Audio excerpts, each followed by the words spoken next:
Boa noite a todos. Rubens, estamos com saudade de você. Que a paz de Deus esteja conosco, no nosso ambiente, nos nossos corações. O Ricardo e o Cláudio vão cantar a música do nosso mentor Padre Germano, para a gente preparar o ambiente e fazer a prece inicial.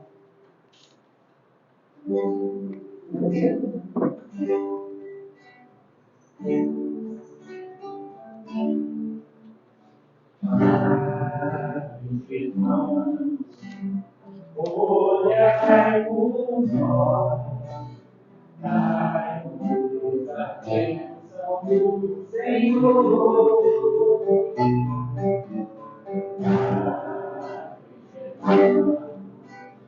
Olhai por nós, mostre o caminho do amor.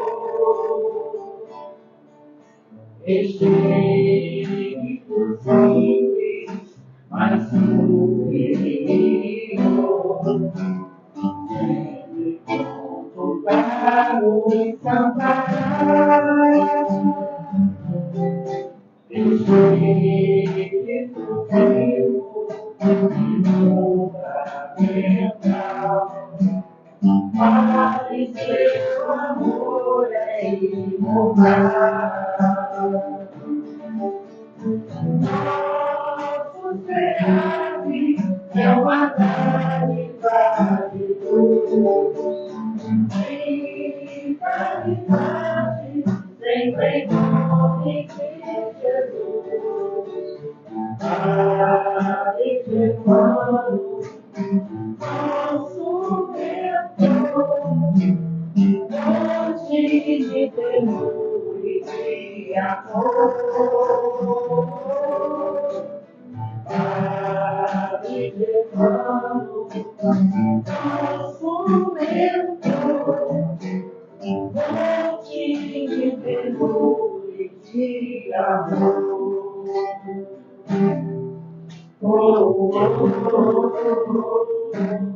Amém. Obrigado, Ricardo. Obrigado, Cláudio. Vamos fazer a leitura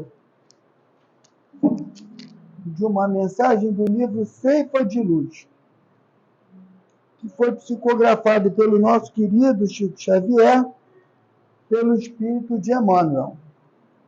E a mensagem diz assim: doentes em casa, e a paz de Deus domine em vossos corações, para a qual também foi chamado em um corpo, e sede agradecidos. Está em Paulo, Carta aos Colonenses, capítulo 3, versículo 15. Se abordasses agora o plano espiritual, para lá da morte física, e aí encontrar as criaturas queridas em dificuldade, o que faria? Aqui talvez surpreendesse um coração paterno em frustração. Mais além abraçareis um companheiro ou um associado, um filho ou um irmão, carregando o resultado infeliz de certas ações vividas na terra. Que comportamento adotarias se as leis divinas te outorgassem um livre passaporte para as esferas superiores, facultando-te, porém, a possibilidade de permanecer com os seres inesquecíveis em tarefa de amor? De certo, estarias a decidir-te pela opção insoptável.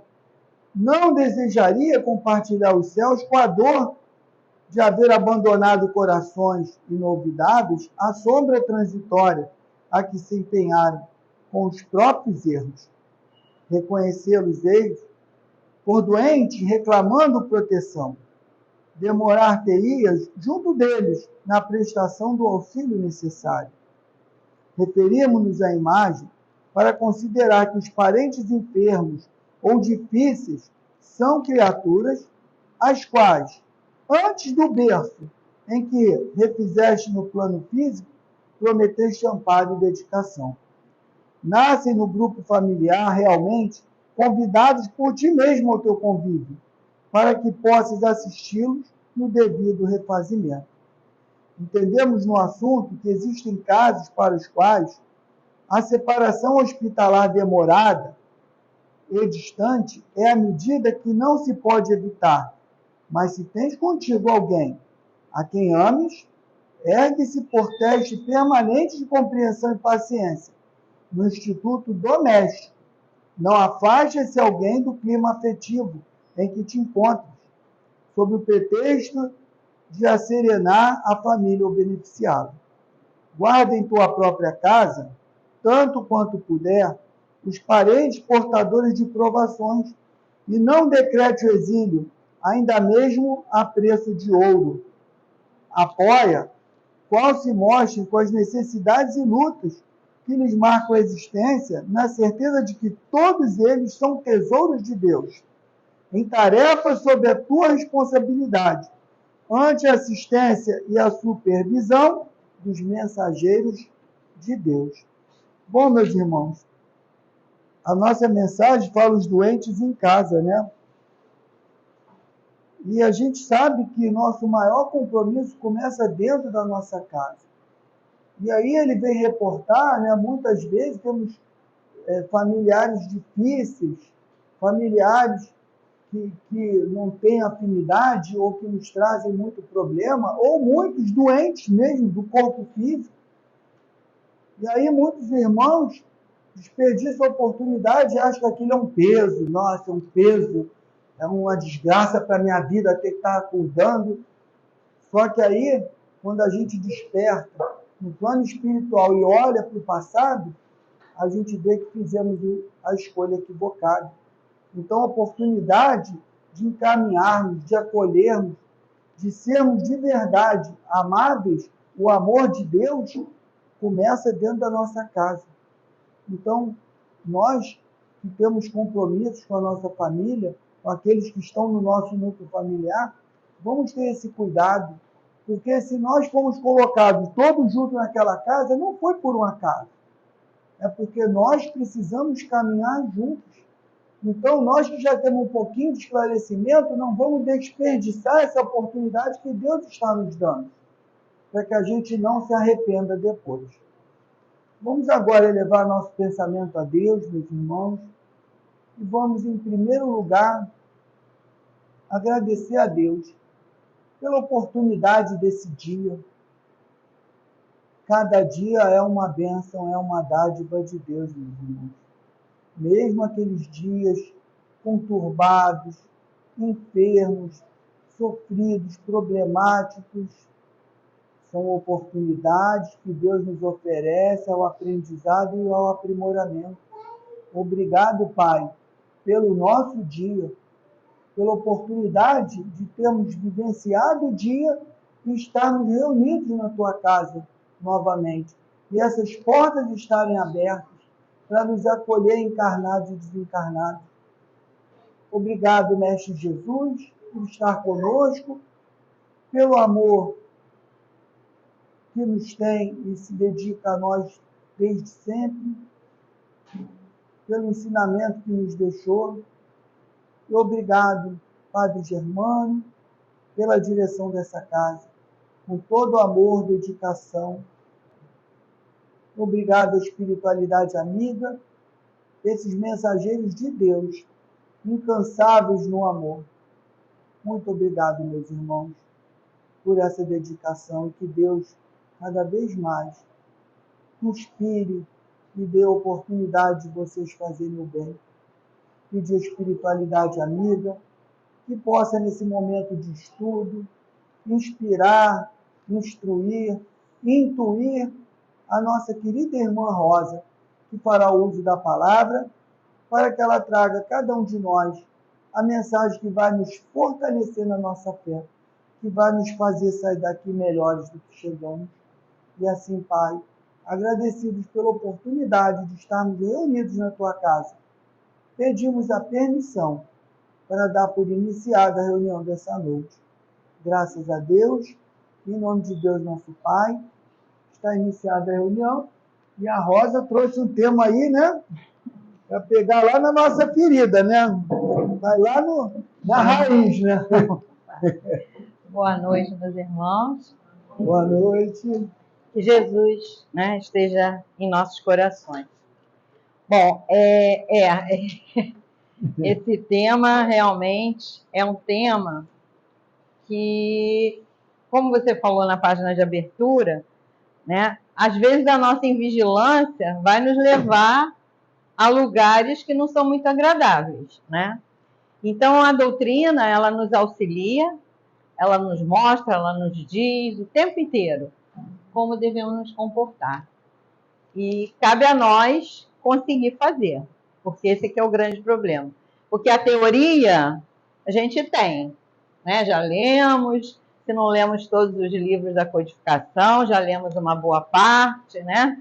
Mas se nós não colocarmos em prática tudo isso que está na teoria, não vai adiantar de nada o conhecimento, né? Então, quando a gente fala em reforma, né, o que a gente pensa? Reformar é mudar, né? Tirar o velho, botar o novo. Vou fazer uma reforma na casa, vou fazer uma reforma no muro, vou fazer uma reforma no carro, né? Então, a gente pensa logo nas coisas materiais. E íntimo é aquilo que está no nosso interior, dentro de nós. Então, essa reforma, vamos mudar aquilo que não está bom, né, em nós. Vamos melhorar, vamos tirar esse homem velho, né, que a gente fala que é aquele homem, né, cheio de vícios, né, cheio de defeitos, de preconceitos, e ao longo das nossas encarnações a gente vai, né, se desfazendo desse homem velho. Mas é muito difícil, né? Se modificar é muito difícil, porque normalmente a gente acha que está certo, né? Então aí a gente não quer mudar. Ah, tá bom. E aí a gente não presta atenção. Então, a reforma íntima é um processo de autoconhecimento, né? Contínuo, não para nunca, que visa o aperfeiçoamento do ser moralmente através dos critérios evangélicos segundo a doutrina espírita. Nós estamos numa casa espírita, seguimos Kardec, então a gente vai falar tudo aquilo que é falado. Toda vez que eu falo isso, né? Toda vez que eu falo alguma coisa, eu falo sempre que eu estou baseada na doutrina espírita, né? Outros segmentos talvez falem de outra maneira, ou não se preocupem com determinadas coisas, porque eles colocam a importância não no que nós espíritas colocamos, né? No que nos propusemos a fazer, que é essa reforma íntima. E ela consiste em olhar para si mesmo e mudar de dentro para fora, porque mudar de fora é fácil, a gente corta o cabelo, pinta, né? Bota uma roupa diferente, então mudar o exterior é muito fácil. Agora, essa reforma, ela vem lá de dentro. Eu tenho que me modificar lá dentro de mim. Não é construir algo novo, mas sim reformar o que já existe, buscando sempre o aprimoramento. Então, não é eu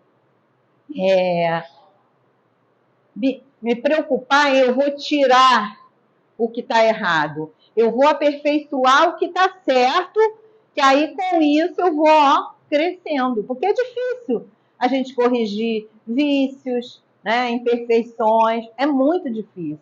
Então, se eu me detenho no que eu já tenho de bom, então eu vou incentivar isso aí. É o que a gente tem que fazer com quem convive conosco, com as nossas crianças, né, com os nossos amigos.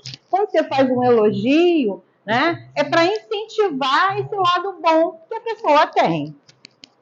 E aí a gente vai para Kardec, né, e lá no capítulo 17, Sede Perfeitos, né, no item 4, ele diz assim: reconhece-se o verdadeiro espírita pela sua transformação moral e pelos esforços que emprega para domar suas más inclinações, enquanto um se contenta com ser o seu horizonte limitado, outro que aprende alguma coisa melhor se esforça por desligar-se dele e sempre o consegue se tem firme vontade.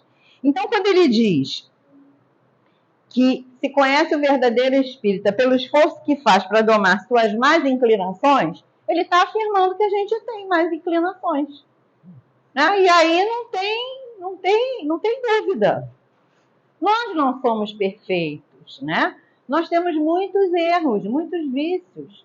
Nascemos simples ignorantes. Ignorantes no sentido de ignorar, de não conhecer. Então, nascemos assim, purinho. Só que a gente vai, né, vendo uma coisa aqui, outra ali, e a gente vai tendendo para o bem ou para o mal. Né? E a gente tem resquícios, né, de muita brutalidade. Aí a gente diz assim, né, a gente estava até falando aí na guerra, né? O que são aquelas pessoas que estão fazendo essa barbárie? São espíritos ainda numa condição muito inferior. Eles dizem assim, eu não entendo. Mas nós já fizemos isso também. Né?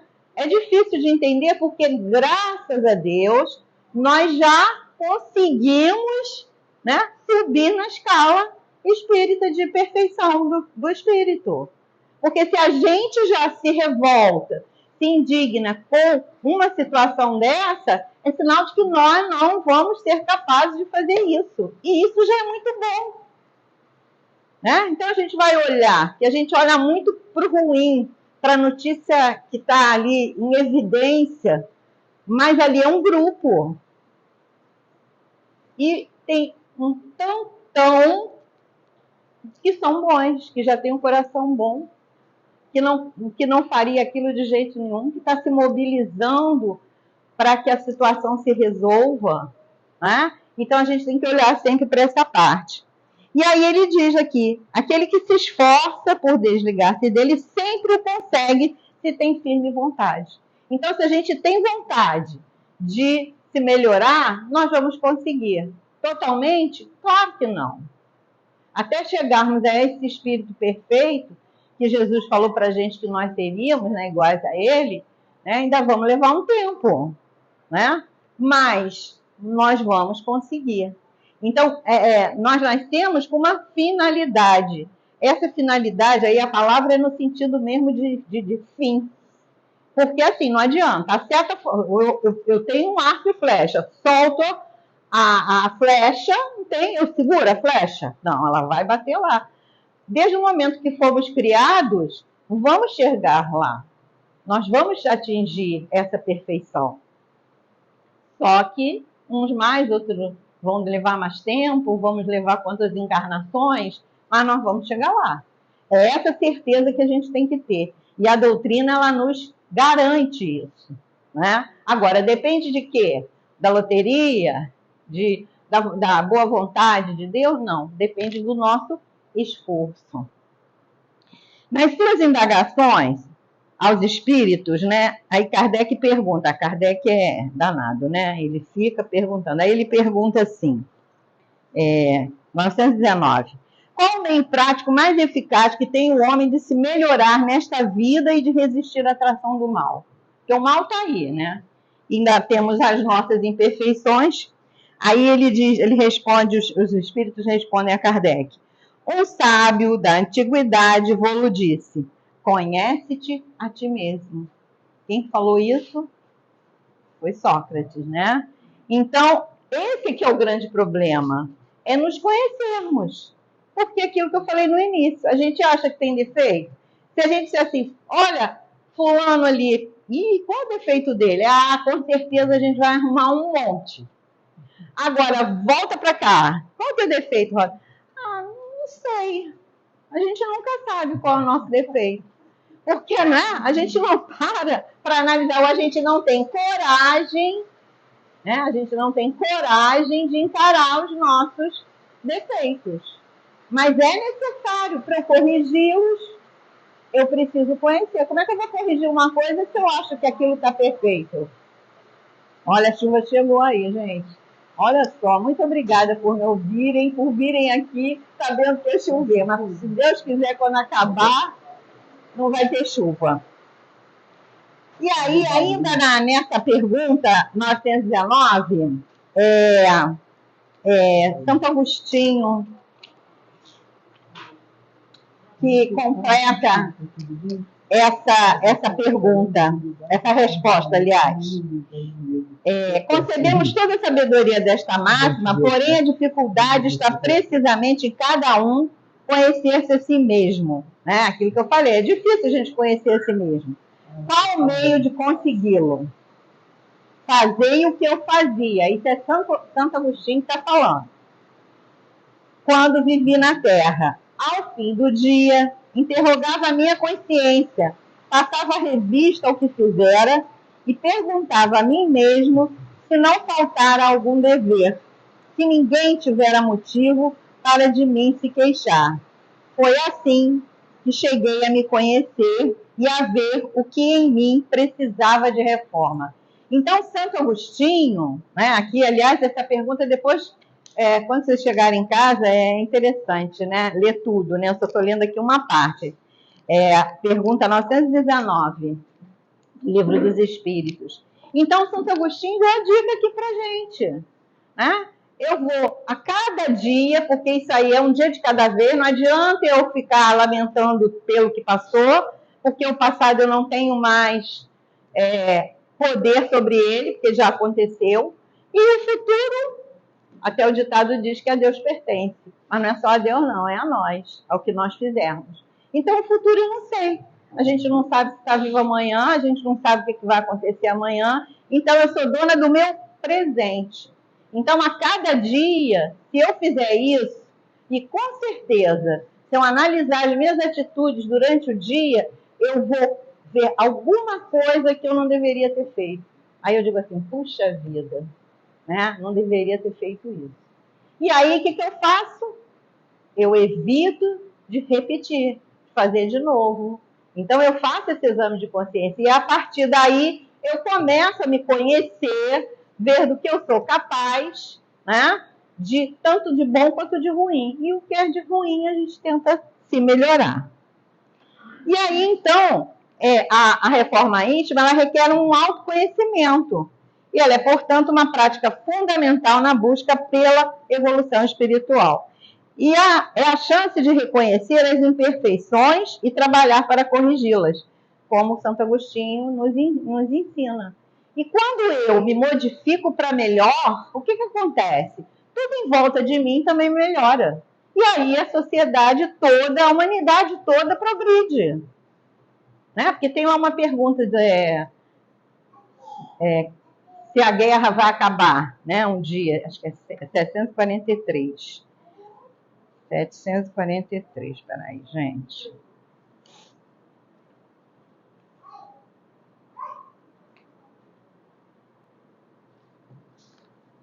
Da face da terra, algum dia a guerra desaparecerá? Sim, quando os homens compreenderem a justiça e praticarem a lei de Deus. Nessa época, todos os povos serão irmãos. Então, aqui os Espíritos estão afirmando isso para a gente. Então, não vamos nos desesperar, né? Porque tem fim, mas depende de nós. Né? Nós já não estamos nesse mesmo patamar que estão aqueles irmãos que fizeram a barbárie. Né? Mas a gente ainda tem aqui à nossa volta outras situações de violência que não são iguais, mas que também são bem parecidas. Mas por que isso acontece? Pela imperfeição do espírito. Então, quando eu melhoro quem está do meu lado, eu sou exemplo para quem está do meu lado, e assim aí é um efeito dominó, né? Um vai melhorando, o outro segue o exemplo, o outro melhora, e vai chegar um dia que nós chegaremos nesse mundo de regeneração pleno, que a gente tanto quer. Por que ainda não chegou? Porque nós ainda não atingimos a perfeição necessária. E aí, eu peguei aqui de Chico, né? Que ele diz assim, não é um processo rápido, leva tempo e tem que ser contínuo. Aí eu me melhoro hoje numa coisa e amanhã eu faço outra pior, aí não adianta, tem que ser contínuo. E aí a gente tem que começar o quanto antes, né? Exige disciplina e dedicação. Aí a gente vai lembrar lá de Emmanuel quando diz para Chico, né? Que ele tinha que fazer 3 coisas para poder trabalhar, né, pela doutrina. E aí, primeira, disciplina. Segunda, disciplina. Terceira, disciplina. Nós não temos disciplina. E a gente está falando isso em tudo. né? É na nossa casa, é no nosso trabalho, é na casa religiosa, né? Às vezes a gente de vez em quando tem que acordar os trabalhadores, olha a disciplina, é o horário, é a assiduidade, é o estudo, é essa moralidade, é essa reforma íntima, né? Então a gente tem que ter essa disciplina. Não pode ser lá quando eu quero, quando eu posso. Não, é contínuo.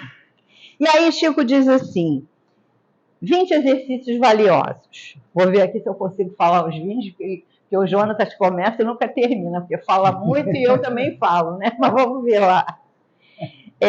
Primeiro, executar alegremente as próprias obrigações. Se eu tenho obrigações a fazer, sejam elas quais forem, no meu lar, né? As tarefas de casa, no meu trabalho, com a minha família, eu tenho obrigações, tenho compromissos. Então, vamos executar alegremente. Eu tenho que fazer, não tenho. Aí vou fazer de cara feia, emburrada, não vai ficar mais pesado? Não vai ficar pior?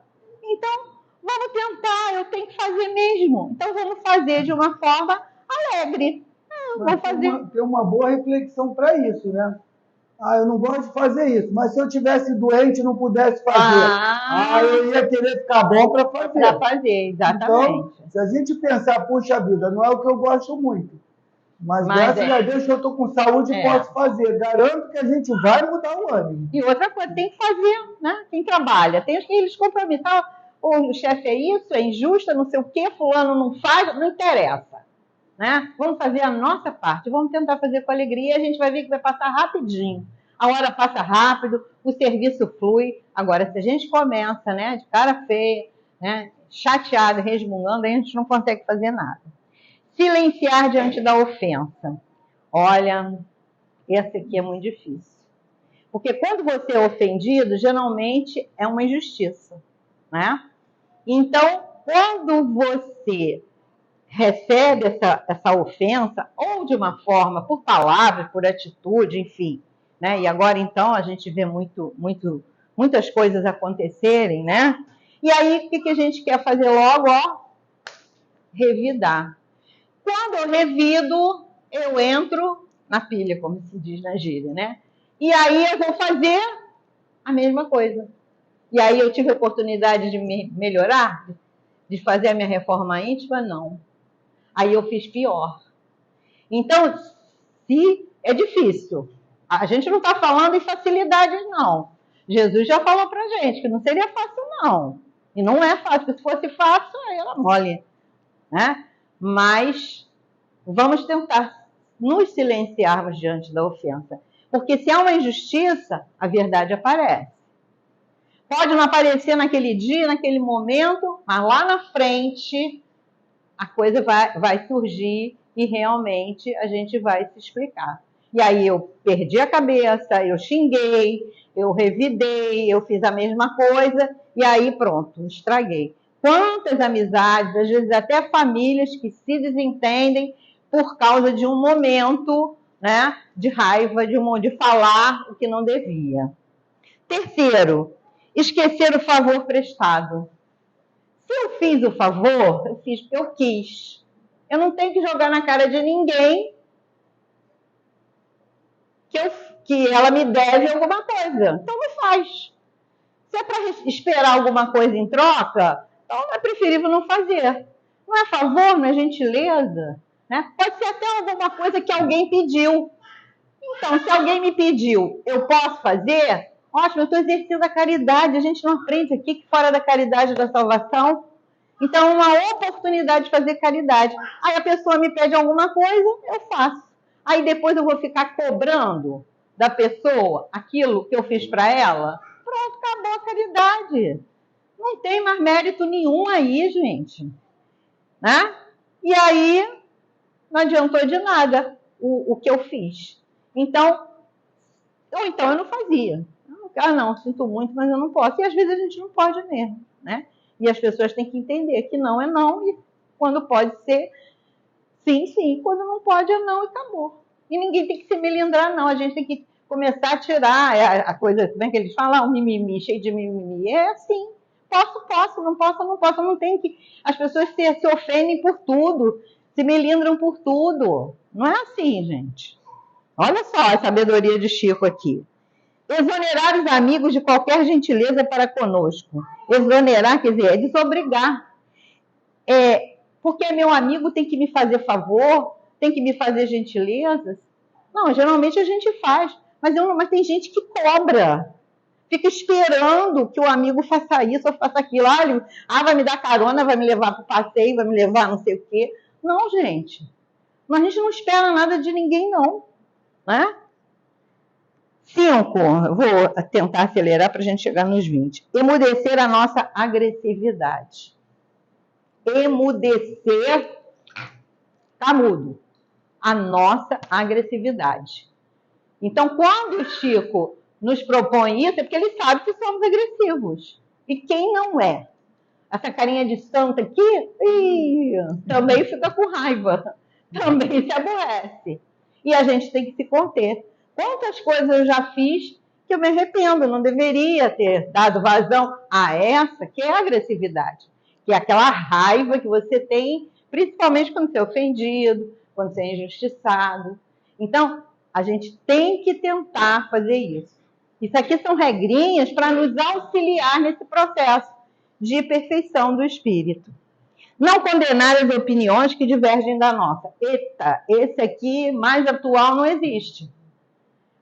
Pensa diferente de mim. Tudo bem, ele pensa isso, eu penso aquilo. Mas hoje, né, você não pode, às vezes, nem se posicionar, você tem que ter cuidado no falar. Porque tem pessoas que se ofendem. A ofensa é quando você agride a pessoa com palavras, com atitudes. Aí eu vou usar a lei. Né? Então, agora a gente tem um monte delas. Né? É racismo, preconceito, homofobia.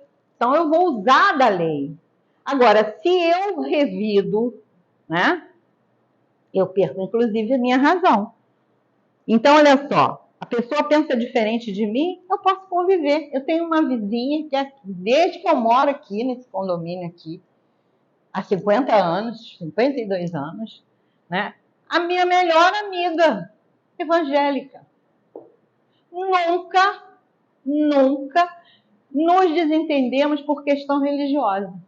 Ela sempre me entendeu, conversamos com tudo. Quando chega em algum lugar que a gente percebe que aí a gente muda de assunto, porque pensam completamente diferente de nós, mas assim, é uma grande amiga, tanto dela comigo quanto eu com ela. E temos religiões opostas, né? E a gente pode conviver perfeitamente. Então, penso diferente? Penso. Ela pensa de um jeito, eu penso de outro. E isso em várias situações. Mas agora, sim, a coisa é levada a ferro e fogo, né? E aí, as coisas acontecem de uma maneira, às vezes, até que culmina em até agressões físicas. Esse é que é o grande problema. Quando as pessoas não conseguem convencer, né? Como a gente estava falando lá, né? Do deputado lá com o guarda municipal, quando você não consegue com a razão e vai usar a força. Dona Rosa, tem um amigo lá da Rádio Rio de Janeiro, o Maurício, espírita, da Rádio Rio de Janeiro, e a esposa dele é evangélica. Eles sempre debateram, mas sempre conviveram. Olha só, né? Adivinha o que aconteceu? Ela engravidou, a casa deles é de 2 andares, ele estava embaixo dentro do jornal no domingo, e de repente, a amiga tinha nascido, estava com meses, de repente ele ouve um grito lá em cima, ele está correndo. Aí ela fala para ele: normalmente um moço aqui do lado do centro, do berço do nosso filho.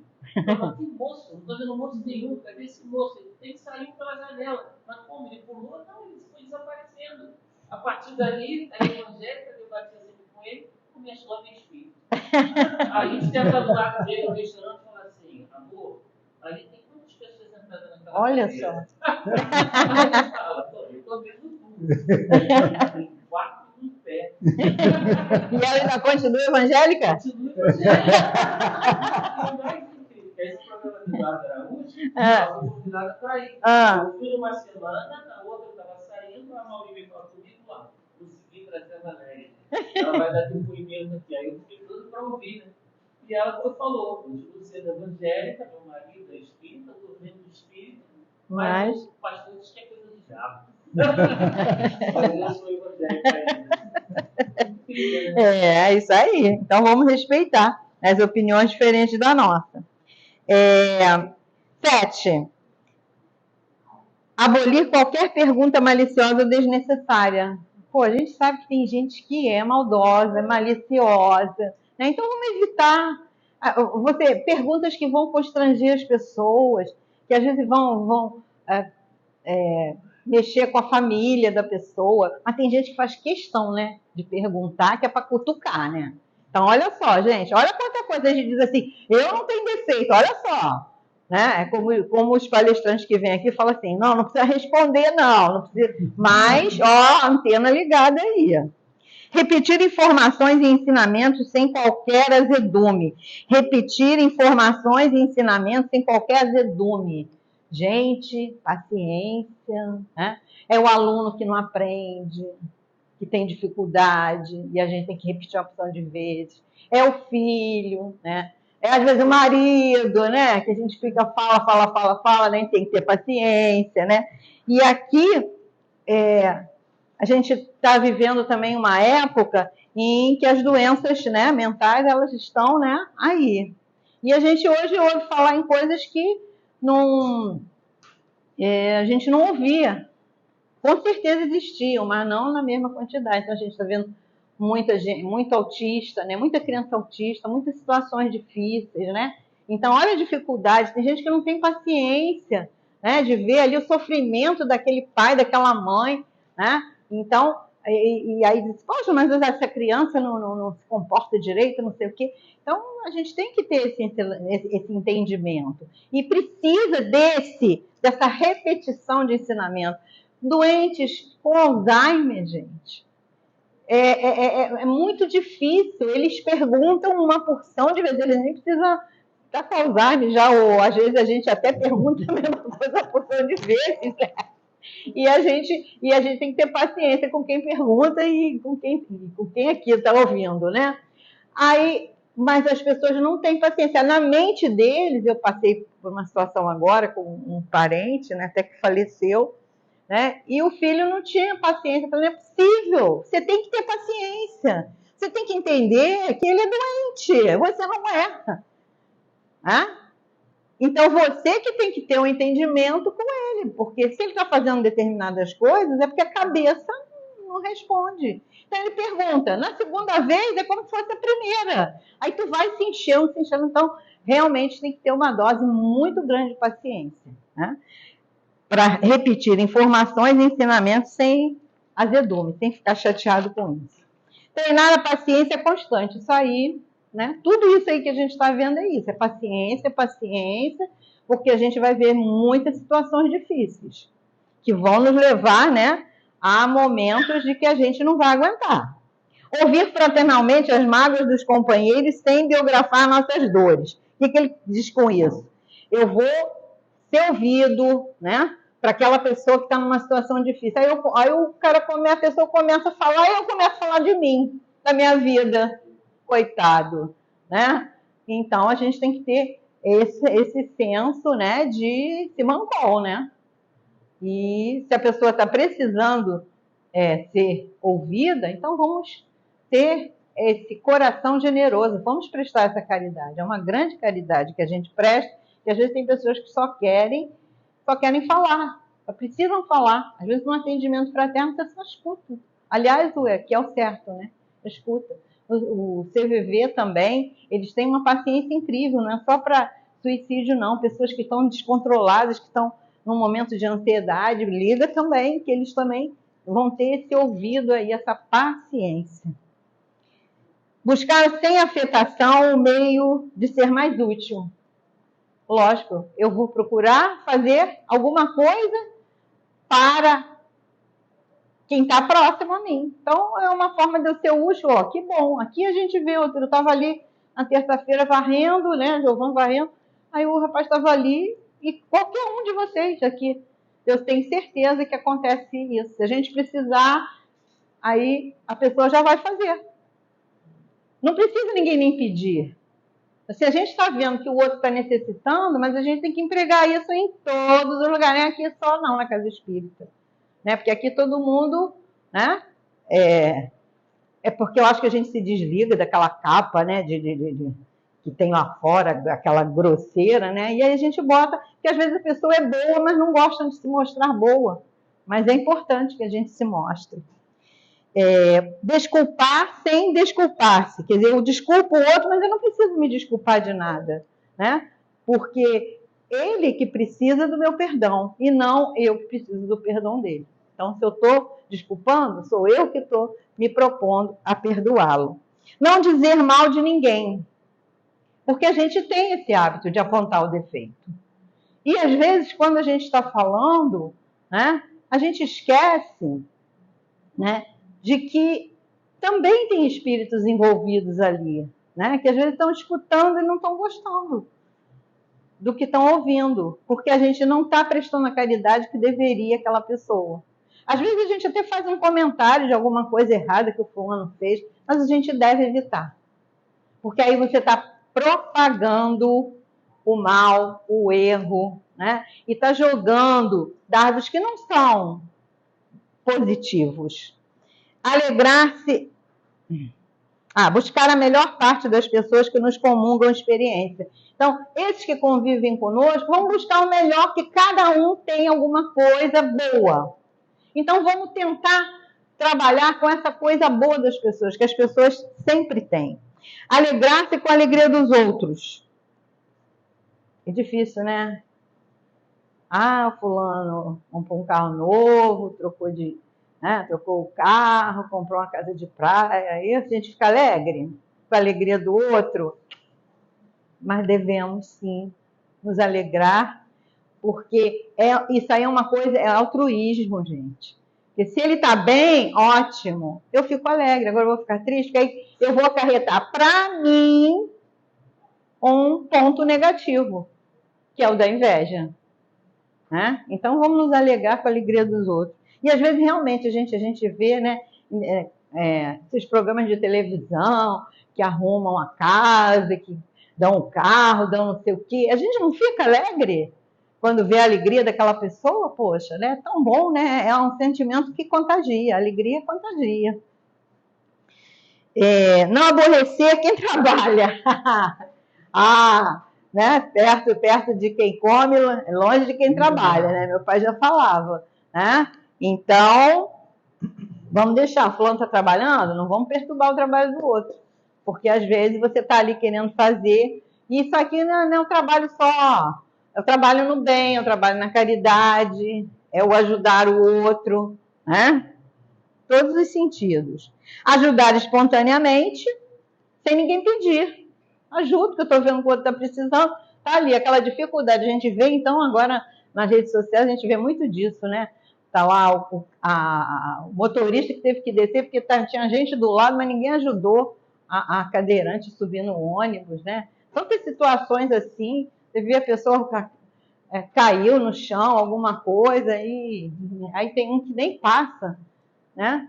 Aí tem um até que é do cego, que eu acho que aquilo ali é uma montagem, né? Para ver quem é capaz de ajudar, né? E as pessoas já ficam com raiva, né? Achando que está me encostando.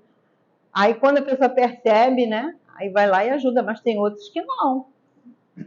Respeitar o serviço alheio, ajudar espontaneamente, respeitar o serviço alheio, reduzir problemas particulares.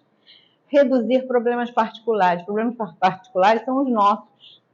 Vamos tentar reduzir os nossos problemas. Porque às vezes o problema é desse tamanhozinho e a gente, faz cavalo de batalha. Né? Então, quanto mais você vibra em cima daquele problema, mais o problema aumenta. Né? Então, vamos tentar, né, reduzir essa carga e, de repente, aquilo que era um problema, pronto, a gente já resolveu, já passou. Servir de boa mente quando a enfermidade nos fira. Esse talvez seja um dos mais difíceis, né? a gente lida com pessoas, né, na família, né, e quem trabalha até com saúde, né, sabe disso. Aí você tem, às vezes, aquela pessoa enferma, que é resignada, que está ali, mas está quieta, está calada. E tem outros que, às vezes, em um cortezinho já está xingando, já está reclamando. Gente, né? Então, o que a gente está falando? São coisinhas mínimas, mas que nos faz ou piorar ou melhorar, né? E aí, consegui chegar nas 20, né? Aí tem uma frase aqui do Chico que diz assim: a paz em nós não resulta de circunstâncias externas, e sim da nossa tranquilidade de consciência do dever cumprido. Então, assim, não é de fora. A paz que a gente vai conseguir não é de fora, é de dentro. Trabalha-te, aí agora já é a Joana que fala, trabalha-te interiormente, vencendo o limite e obstáculo, não considerando os terrenos vencidos, porém fitando as paisagens ainda a percorrer. A tua reforma íntima de considerar a paz, porque há nelas e a felicidade que desejas. Então, tudo é uma conquista. Tudo começa do pequenininho. Tudo a gente coloca desculpas, né, para tirar os nossos erros, ou para diminuir os nossos erros. Mas, muitas das vezes, nós criamos situações que podem até desencadear problemas muito sérios, né? Aí tem uma historinha que diz, tudo a gente bota na conta do diabo, do demônio, né? E a gente sabe que ele não existe, né? A doutrina nos diz isso. São espíritos, né, que gostam de uma confusão. Aí tem uma historinha que diz assim, o demônio, né, passou por um lugar, e aí ele viu um burro amarrado, e aí ele virou para a mulher e falou, você conhece essa história? Aí ele diz para a mulher, aí ele sopra, né, no ouvido dela, solta o burro. Aí a mulher soltou o burro. Aí o que o burro fez? Invadiu a plantação, né, e destruiu tudo. A mulher vem ver aquilo, mata o burro. Aí vem o dono do burro, né? E aí o dono do burro chega lá, você matou meu burro? Matou a mulher. Aí o marido da mulher chega, né? Matou, aí o marido da mulher chega, matou minha mulher, vou matar você. Aí os filhos, a história é maiorzinha, né?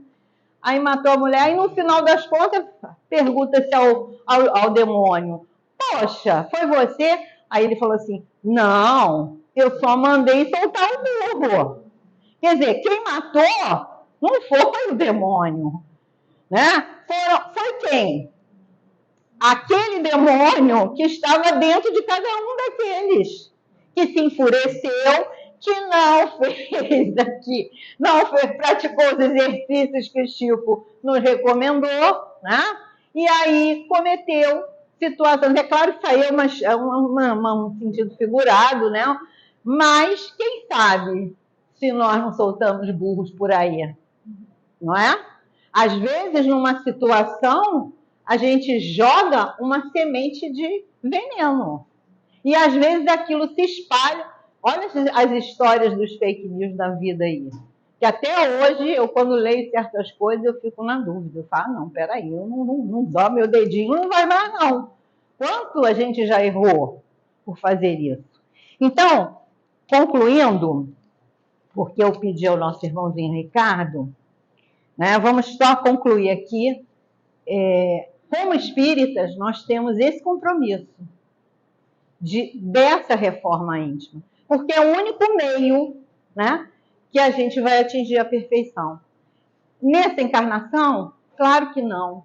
Mas o que eu conseguir me melhorar, né, é como a Regina fala, né, é 1% que eu vou melhorando a cada dia, né, eu vou conseguindo evoluir, né? Então, a proposta de hoje é essa. Aí tem uma pergunta que eu ia fazer aqui para vocês. Cadê a pergunta? fui melhor hoje? Fui melhor o que pude hoje? Será que nós fizemos? Vamos fazer essa pergunta? Será que eu fui o melhor que pude hoje? Ou será que eu podia ter feito alguma coisa melhor? É essa reflexão, é isso que Santo Agostinho propôs para a gente. E hoje, né, como eu vi, o Ricardo postou uma música que ele fez muito linda para Maria, e hoje, né, a religião católica, né, e o país, né, com um feriado nacional, né, que fala, né, em Nossa Senhora Aparecida. E aí, eu, quando entrei para a doutrina espírita, eu tive, assim, muitas reservas, porque fui muito tolhida, vim da religião católica, e assim, como na igreja evangélica, não, santo não pode. Mas aí a gente chega à conclusão, um espírito que foi escolhido para ser a mãe de Jesus, o que a gente pode esperar desse espírito? O melhor possível, né? E ela está aí, como acolheu a tantos depois que perdeu seu filho, né? Até o seu desencarne. Depois, né? Está no plano espiritual, junto com as suas servas, né? As servas de Maria. E quando a gente, principalmente quando a gente tem alguma coisa com os nossos filhos, porque ela entende. Porque uma mãe que perdeu um filho daquele jeito vai entender qualquer sofrimento de mãe, né? E o Ricardo fez uma música muito linda, e aí eu peço que ele cante para nós, e pedindo a ela que nos proteja, que nos ajude nesse momento tão difícil. Vamos lá.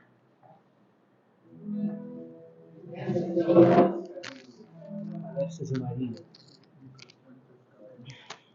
Tocou?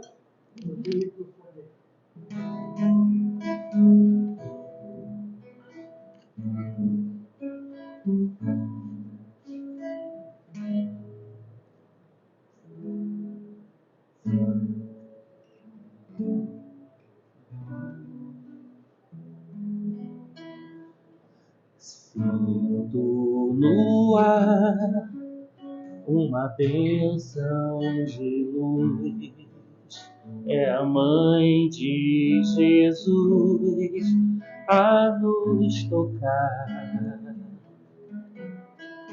Santa Maria, que ao amor nos conduz, nos induz no caminho de amar. Mãe do amor, dedicado a nós, posso ouvir tua voz nos chamar para nos dizer que devemos mudar nossa forma de agir e pensar. Todo amor que pudermos doar sempre amenizará as tristezas da vida. Todo amor que pudermos doar sempre ali estará, Mãe Maria querida. Todo amor que pudermos doar sempre amenizará as tristezas da vida. Todo amor que pudermos doar sempre ali estará, Mãe Maria querida.